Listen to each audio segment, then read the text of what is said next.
ക്രിക്കി മലയാളം 2.0യുടെ ഏറ്റവും പുതിയ വീഡിയോയിലേക്ക് ഏവർക്കും സ്വാഗതം. എം CSKയും തമ്മിലുള്ള എൽ ക്ലാസിക്കോ മത്സരത്തിൽ ഒരു ഗംഭീര സെഞ്ചുറിയുമായി പൊളിച്ചെടുക്കുകയായിരുന്നല്ലോ സഞ്ജു സാംസൺ. അവസാന ബോൾ പുൾ ഷോട്ടിലൂടെ ഡീപ് സ്ക്വയർ ലെഗിലൂടെ ബൗണ്ടറി കടത്തിക്കൊണ്ടായിരുന്നു സഞ്ജു തന്റെ സെഞ്ചുറി പൂർത്തിയാക്കുന്നത്.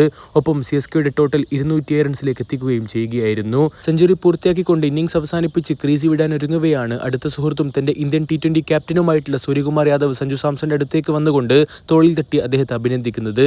ഇതിന് പിന്നാലെ മുംബൈ ക്യാപ്റ്റൻ ഹാർദിക് പാണ്ഡ്യയും സ്റ്റാർ പേസർ ജസ്പ്രീത് ബുംറയും ഒക്കെ സഞ്ജു സാംസനെ അഭിനന്ദിക്കാൻ വേണ്ടി അദ്ദേഹത്തിന്റെ അടുത്തേക്ക് വരുന്ന കാഴ്ചകൾ നിങ്ങളും കണ്ടിട്ടുണ്ടാവും. തിലക് വർമ്മ, ഹാർദിക് പാണ്ഡ്യ, ജസ്പ്രീത് ബുംറ, സൂര്യകുമാർ യാദവ്, അങ്ങനെ സഞ്ജു സാംസനെ അഭിനന്ദിക്കാൻ മുംബൈ ഇന്ത്യൻസിന്റെ താരങ്ങൾ പോലും എതിർ താരങ്ങൾ പോലും വന്നു ചേരുന്ന ഒരു മനോഹര കാഴ്ചയാണ്. തീർച്ചയായിട്ടും ഇതൊക്കെ തന്നെയാണ് ഈ ഒരു ഗെയിമിനെ ഏറെ സ്പെഷ്യലാക്കി മാറ്റുന്നതും. മത്സരത്തിലെ മുംബൈ ഇന്ത്യൻസിന്റെ പരാജയത്തിന് ശേഷം ക്യാപ്റ്റൻ ഹാർദിക് പാണ്ഡ്യ ചില കാര്യങ്ങൾ പറയുന്നുണ്ടായിരുന്നു. CSK വളരെ നന്നായിട്ടാണ് ബാറ്റ് ചെയ്തത്. അവർ 207 എടുത്ത അതേ സെയിം ട്രാക്കിലും സെയിം സോയിലും തന്നെയാണ് ഞങ്ങളും കളിച്ചത്.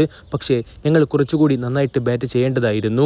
I think even our spinners bowled pretty well. It's just that Sanju Samson played an outstanding knock. അതെ, സഞ്ജു ഒരു ഗംഭീരമായ ഇന്നിംഗ്സ് കളിച്ചു. മറ്റ് ബാറ്റർമാർ കൂടി സംഭാവന ചെയ്തപ്പോൾ CSKക്ക് നല്ലൊരു ഡീസന്റ് ടോട്ടലിലേക്ക് എത്താനും കഴിഞ്ഞു. പക്ഷേ ഇത്തരം ഒരു ഇന്നിംഗ്സ് ചേസ് ചെയ്യുമ്പോൾ ഞങ്ങൾ പവർ പ്ലേയിൽ തന്നെ നല്ലൊരു മൊമെന്റം ക്യാപ്ചർ ചെയ്യേണ്ടതായിരുന്നു. But that could not happen എന്ന് തന്നെ ഹാർദിക് പാണ്ഡ്യ കാര്യങ്ങൾ മനസ്സിലാക്കിക്കൊണ്ട് സംസാരിക്കുന്നുണ്ട്.